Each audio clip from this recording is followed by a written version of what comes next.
juga. Pesawat melintas dari arah Desap, perbatasan Desap dan juga Stone Ridge ke arah Shrines tentunya. Dan EVOS menuju ke rumahnya di mana Bayfront menjadi blue zone. Tapi sekali lagi Onyx Olympus turun ke Council Hall seperti biasa. Dan abis itu mereka bakal ke Bayfront. Di bawah ada Aura dan juga DG yang sering banget ketemu di Stone Ridge. Nampaknya Aura sudah dapat senjata juga dari Amek.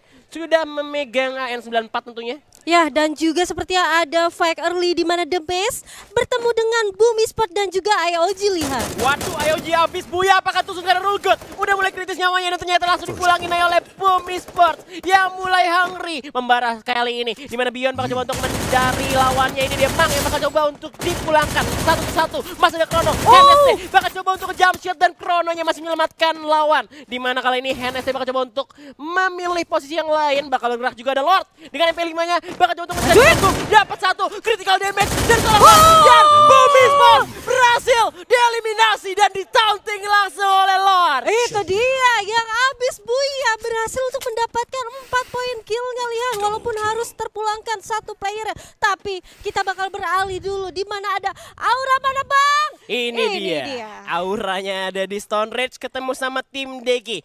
Kalau dari equipment juga kali ini Aura gunsnya belum punya vest maupun juga helm ya. Pakai SM8 juga, Piu juga gak punya helm kali ini. Cuma udah ada senjata jarak dekat juga, sebuah P90. Bener-bener banyak banget P90 yang kita lihat dari tadi. Dan kalau misalnya dari posisinya sendiri, gue lebih ngelihat ini sebenarnya nggak ada yang diuntungkan sama sekali ya. Sama-sama punya komponen masing-masing. Tinggal zonanya aja. Kalau misalkan masih dapat zona, mereka bisa hold lama banget ini. Ya, tapi gua rasa di sini masih diuntungkan banget dengan tim DG, lihat. Karena notabene DG itu berhasil untuk mendapatkan daerah patahan atas. Yang dimana andai kata DG mulai mencoba untuk membuka atau keluar dari komponnya, ini bisa aja dibalikan. Andai kata di sini kita bisa lihat nih, Vadernya sudah mencoba untuk memantau dan sudah memegang granat yang di bawah ya. Nah, makanya seperti gue bilang, ini tergantung zonanya. Kalau misalkan zonanya tiba-tiba DG gak dapat zona, ini bakal nguntungin buat Aura. Karena sama-sama nggak rugi. Karena sama-sama punya kompon juga, meskipun Aura ada di lower ground itu nggak menurut kemungkinan kalau misalkan Aura tuh bisa menang. Iya juga benar, karena gua rasa di sini tempatnya sama-sama, kalau gua bilang masalah resource sama-sama balance. Di bawah juga lumayan ada, di atas juga lumayan bagus. Benar, sekali lagi juga masih ada Chrono juga. Aura memilih untuk menyerang langsung dan menyergap ke arah tim Dunia Games kali ini. Udah mulai masuk juga, tapi sama juga masih ada Ses yang berhasil pulang. Dan juga pulangin seorang The Prime Lindsay dengan EVOS. Comeback kah kali ini? 2 kali game cukup ini kurang baik ya untuk EVOS sendiri. Cuman kali ini mereka bakal coba untuk comeback di Kalahari. Sudah mengamankan 2 poin eliminasi juga. Bakal berkarah atas juga. Coba untuk follow up satu orang lagi yang sudah mengamankan high groundnya. Di mana 05. Coba untuk bergerak dan mencari perfect angle view juga nampaknya. Ya, dan gua rasa di batas sana ada Onyx Jars yang sudah berhasil untuk mengknockdown salah satu pemain dari Rosugo. Tapi kita bakal lihat di sini sepertinya EVOS yang dimana mencoba untuk comeback sepertinya Lihan. Dan ini dia, teman-teman dari SES yang gua rasa tahu bahwa ada satu tim, ada tim EVOS. Mereka mencoba untuk holding position dulu. Onyx Olympus bakal ketemu dengan Rosugo Veda juga. Bakal coba majuin aja, dikomit langsung oleh Jars dengan MP5-nya. Coba untuk masuk, satu orang bisa berhasil dijatuhkan. Tapi ternyata Tayo cukup baik dengan MP40-nya. Berhasil menjatuhkan pemain dari Rosugo Veda kali ini. Ada jatuh shotgun. Gak bisa, dan Rosugo Veda pun tumbang. Di saat apapun, tim DG berhasil dieliminasi di posisi ke-10. Tinggal 9 tim tersisa zona pertama. Wah, ini selamat datang untuk Lihan. Yes, ya. Kalahari, I love Kalahari. I love Kalahari. So much ya. Ini benar-benar lebih panas daripada match ketiga kemarin kita. Benar. Yang dimana Kalaharinya ini masih sepi aja untuk di match pertama. Ini, makanya gue cinta Kalahari, gue cinta pro player yang pada main semuanya, gue cinta lu semua pokoknya. Karena ini pertandingan yang keren banget. Dimana tadi kita juga ngeliat ya pertarungan Aura dan juga tim DG. Tapi keputusan Aura untuk naik ke atas ternyata nggak rugi. Karena mereka bisa manfaatin skill yang mereka punya, mereka pede dengan resource yang mereka punya juga. Sehingga mereka bisa ngeliminasi tim DG di posisi ke-10. Ya kalau gue lihat-lihat Aura tuh untuk fake early-nya tuh mereka tuh kayaknya bertemu dengan tim-tim yang ada satu pot bareng mereka. Yang pertama mereka berhasil untuk meratakan EVOS. Yang kedua mereka berhasil untuk meratakan DG Esports. Ini bener-bener kayak yang di pot sini bener-bener panas Lihan. Iya nih, bener-bener ini banget ya, neraka lah ya hari ini ya. Cuma dikasih di Kalahari aja. Semoga nih ya, dengan panasnya di Kalahari, Bermuda berikutnya bakal lebih panas lagi. Biar yang tontonan di rumah tuh seru-seru semua, gitu kan. Apakah benar akan tidak panas? Kita tidak tahu. Oke, dan sekarang kita ngelihat ke daerah EVOS Esports juga nampaknya sudah mengamankan daerah Ravenry. yang bisa dibilang sering banget dapetin zona kedua sampai ketiga tuh masih dapat di Revenry ya. Ya, dan ini dia ada standing round-nya di mana IOG masih memimpin di atas dengan total 29 poin. Karena habis buya ya, dan juga ini Habis menarik buya. karena EVOS ada di bawah juga, ini masih ada Airwolf juga bagi bawah, juga ada Boss Nightmare yang sebenarnya tadinya gue nebak kalau misalkan Boss Nightmare bisa lebih enak untuk hari ini karena tim-timnya tuh banyak yang di pinggir. Kalau misalkan kemarin itu banyak tim tengah, makanya Boss Nightmare banyak banget nabrak. Tapi kali ini Boss Nightmare juga masih belum mendapatkan ininya, panasnya gitu ya. Ya. Permainan belum dapat juga, sehingga mereka masih ada di bawah untuk saat ini. Kalau gue rasa sih teman-teman dari Boss Nightmare ya, mereka mencoba untuk bermain pasif aja sih. Nggak seperti biasanya mereka yang notabene benar-benar yang turunnya tadi di Clock Tower untuk di match pertama. Sekarang dia nggak turun di Command Post. Yes, dan juga Onyx Olympus ya yang kemarin itu panas banget tapi kali ini mulai ada penurunan. Diturunin Walaupun dulu. sedikit juga tapi emang bisa dibilang ya.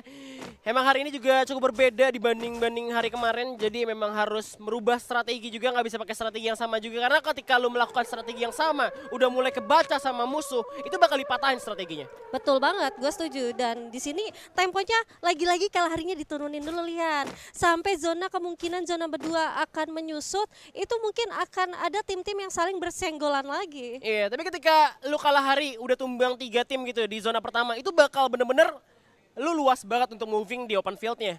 Karena ya bisa dibilang banyak banget tim-tim yang bener-bener nge-hold di high ground-nya. Di high ground kayak di Revenry ini juga kita lihat ada 2 tim bahkan. Ada tim The Prime yang tinggal sendirian. Tim 8 juga gue yakin banget mereka mau menuju ke Revenry pakai zipline. Cuman mereka juga untuk nge-scan dulu pastinya. Karena ini lower ground, ke arah Revenry itu ngeliatnya high ground soalnya.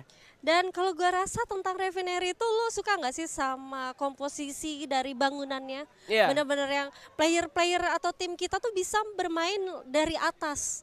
Tadi kita udah lihat deh di Purgatory, sudah ada tim yang bermain di atas, ada Bion. Genteng gaming ya? Genteng Gaming. Tadi Kalau- IOG dapetin buaya juga lewat genteng. Bener, dan di match pertama itu ada Cacing Gaming. Ada juga yang tiarap Ada ya kan? tim Karena SAS tadi. bisa manfaatin patahan. Ketika lo di atas itu lo bisa mundur dan nggak kelihatan lagi view-nya. Sama halnya ketika lo itu tiarap.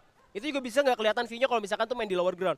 Tapi ternyata tim SES masih melakukan hal yang sama. Mereka bakal coba untuk rotasi Iya. lewat pinggir zona juga. Malah di luar zona kali ini. Tim EVOS ada kemungkinan ketemu dengan tim Onyx juga. Dan di tim di Pram ini Heyu tinggal sendirian dalam survivor kita. Yang coba untuk mengamankan Revenry. Cuman untuk di zona berikutnya gua rasa Revenry masih dapat zonanya habis ini. Pastinya sih, biasanya sih Revenary itu masih masuk untuk ke zona keduanya. Cuman kita bisa lihat juga nih teman-teman yang masih mencoba untuk di salah satu kompon mereka, yaitu ada Aero. Wah ini jarang banget ya kalau misalkan mentala ke bawah ya. Ya. Karena kita lihat kali ini ada kemungkinan besar banget kalau misalkan gue tebak nih ya, Ya. zonanya terakhir bakal ada di Revenry. Revenary. Kalau misalkan gue tebak, karena jarang banget nih kalau misalkan zonanya sampai ada ke command post atau apalagi ke desap itu benar-benar jarang banget. Itu bakal jadi hal yang langka pastinya. Dan di Revenry sendiri udah ada tim EVOS yang udah ngamanin. Bakal ada perang lagi kali ini ada Sam 13 yang bakal nembakin ke arah goal juga masih ada Chrono nampaknya yang menyelamatkan lawan. Coba Ya. untuk muter dulu dan di scan sekitar oleh tim EVOS Esport ya. Oke, dan gua rasa di sini Woodpecker yang dipakai oleh teman-teman dari EVOS Esports mencoba untuk ke tapping-tapping ke arah bawah, di mana Onyx Olympus ya bakal mencoba untuk mundur. Dia tahu nih, wah di atas sudah ada yang setup. Dia mencoba untuk mundur aja, tapi hati-hati karena di belakang sana masih ada tim juga yang mencoba untuk holding position. Gue rasa Onyx sendiri harus manfaatin compound kayak gini. Mereka hold aja, masih zona juga ya kan? Ya. Jadi mereka bener-bener hold aja. Kalau misalkan ketemu musuh di luar, itu lagi lari di open field, kasih pressure. Itu ngebuat kayak musuh lain tuh aware. Jadi akhirnya musuh yang lain itu terpancing untuk dihajar karena lu nggak punya compound gitu ya. Betul. Jadi untuk tim Onyx sendiri kalau gue rasa mendingan mereka diem dulu di sini karena juga masih di dalam zona. Dan ini juga masih zona kedua ya, dan masih 9 tim 32 yang alive. Mungkin itu menjadi acuan juga untuk teman-teman dari Onyx Olympus mencoba untuk bermain sabar lagi. Iya, sabar aja dan keputusan mereka untuk naik ke arah atas juga. Ini untuk nge-scan pastinya di sekitar open fieldnya siapa yang ada lari. Dan kalau misalkan mereka tiarap, itu bener-bener udah gak kelihatan nama musuh. Jadi bener-bener bisa dipakai banget. Jadi lu kayak jongkok dulu sambil muter-muterin, abis itu tiarap. Itu bener-bener efektif banget untuk tim Onyx sekarang. Ya, dan ini dia untuk match kedua kita di Kalahari. Sepertinya di match kedua yang dimana zona ketiga maksud gua yang mencoba untuk menyusut, tapi belum ada pecah war lagi nih lihat. Yep, tapi kayak Bigetron dan juga pastinya Airwolf yang bakal ketemu kali ini. Satu orang udah berhasil ditolong yaitu Black. Dan bakal coba pakai medkit terlebih dahulu, mereka bakal bergerak coba untuk masuk ke dalam zona. Tapi sekali lagi kali ini kayak Airwolf cukup kesulitan untuk segera masuk ke dalam zona karena udah ada Bigetron Beat yang mengamankan high ground di daerah desap.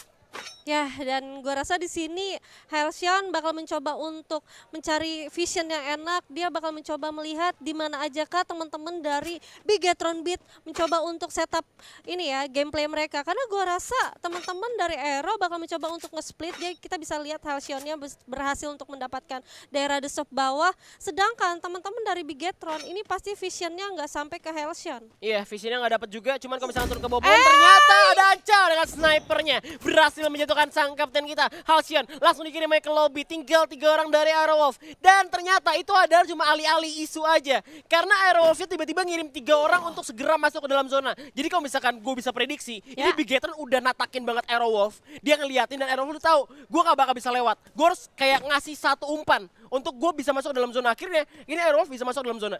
Waduh, ini keren sih. Ini kayak pengalihan, bener-bener pengalihan yang bekerja banget gitu. Iya. Dan ya, sepertinya masih tersisa 31 orang. Ini berarti hanya terpulangkan Aero Halcyonnya doang. Halcyonnya doang. Dan juga kalau misalkan ternyata tebakan gue salah, Revenery yang gak dapat zona dan kali ini agak sulit nampaknya untuk keluar dari arah Revenery juga karena udah ada tim Onyx yang dibawa, malah diuntungkan untuk Onyx kali ini. Jadi tim Evosnya agak bisa dibilang dirugikan karena zonanya ternyata gak tertebak dan gak nyampe ke arah tim Evos sendiri. Dan ternyata Bos Sniper pun ketemu dengan tim Onyx, udah tembak-tembakan juga, bakal mengamankan sebuah tenda. Satu orang udah mengamankan zona tentunya, kali ini ke arah command post.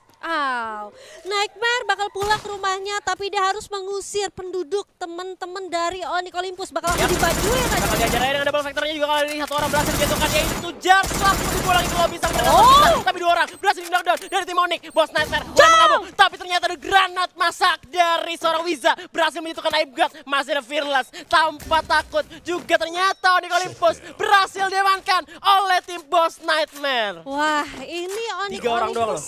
Onyx Olympus kayaknya tidak bersemangat seperti hari pertama. 3 lawan 4, satu orang tuh udah di dalam dari tim Bos Nightmare, udah kalah personil. Tapi kita bakal pindah dulu ke arah tim Evos dan juga SES tentunya. Dimana 05 bakal coba untuk menyelamatkan seorang Street. Dan ternyata Apollo bertemu dengan Heyu di dalam survivor dari The Prime yang berhasil dipulangkan ke lobby. Dan Street pun nampaknya masih tertolong oleh 05 meskipun di luar zona. Cukup, ini benar-benar bahaya banget karena saya sendiri benar-benar main di luar zona cukup agresif. Dia bakal langsung jump shot dengan vektornya berhasil satu tapi sampai tertunda kayak 70 kritis nyawanya kayak gak bisa diamankan lagi. Dan juga Ses, habiskah dia di dalam zona karena zonanya udah semakin sakit Baby Mbun. Ya, tapi gue rasa di sini teman-teman dari Sesmizu yang berhasil untuk menggunakan yang berhasil untuk menatakin teman-teman dari Evos. Mereka kita lihat nih, dia memakai Fort tapi zonanya cukup sakit banget loh. Ada launchpad. Ada launchpad. The power of Fort kali ini berhasil menahan zona juga. Ada inhaler, ada medkit, tapi Jojo nampaknya bakal ditinggal. Dan ini suatu bayaran mahal juga karena mereka harus ninggalin Jojo di belakang. Tapi di depan udah ada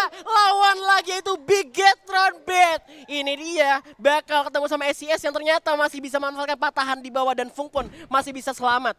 Ya, untungnya masih ada obstacle atau batu tipis ya yang bisa untuk mengelabui musuh-musuh yang ada di depan. Dan ini dia kita bisa lihat Sesmizu yang bakal mencoba untuk masuk ke dalam zonanya, mengingat di depannya ada Bigetron. Waduh, Bigetron mulai panas nih kali ini nih. Black tinggal sendirian juga, Black naik ke atas. Ternyata ada Yoji kali ini yang sudah membara tentunya. Dan Island of Gods berhasilkah mereka menguasai pulau karena udah ada 6 poin eliminasi yang diamankan oleh Island of Gods. Dan ternyata di sana sama pun Evos Esports berhasil dieliminasi di posisi ke-6. Tinggal 5 tim tersisa. Masih ada set. Dia coba untuk masuk dalam zona. Tembakan langsung dari Hands. Cukup membuat tim SES kesulitan untuk masuk ke dalam zona. Ya, ini dia dari Beyond yang tadi on point banget. Tapi menggunakan M14-nya Lihan. Amek berhasil untuk knockdown dan memulangkan Kojak. Masih ada Chrono juga. Tampaknya kali ini bakal tembak lagi seorang yang terjatuh. Dan ternyata Anca dengan MP5-nya gak bakal dikasih. Dan ternyata Aura Feather pun datang. Menyelamatkan timnya. Bigetron Beat berhasil dipulangkan di posisi ke-5. Tinggal 4 tim. Tapi kita lihat tim 4 langsung join to fight. Bos Nightmare akan memberikan mimpi buruk ke arah lawannya kali ini. Ada Rubah yang bakal dicari juga. Bakal coba untuk masa terlebih dahulu. Udah ada Chrono juga di spawn tentunya kali ini. Dual Vector. Tapi bisa terjatuh. Masih ada Father. Ya cukup bingung untuk lari kemana. Tapi ternyata di sisi lain juga ada pressure dari I Love Gods ke arah tim Bos Nightmare. Tembakan langsung. Tinggal Apollo sendirian. MP5 berhasilkah? 1 lawan 1. Amek versus tentunya dari bos satu orang lagi, itu Apollo yang tersisa. Masih mencoba untuk di revive aja, tapi zonanya udah mulai sakit banget. Amek sepertinya bakal mencoba untuk langsung masuk ke zona aja, tapi kita bisa lihat nih ada IOG. Yap, IOG juga bakal masuk juga. Udah Kronos sudah aktifkan seorang Amek untuk nambahin movement speednya. Bergerak ketemu langsung. Jam 14. Ternyata Nightmare pun tumbang.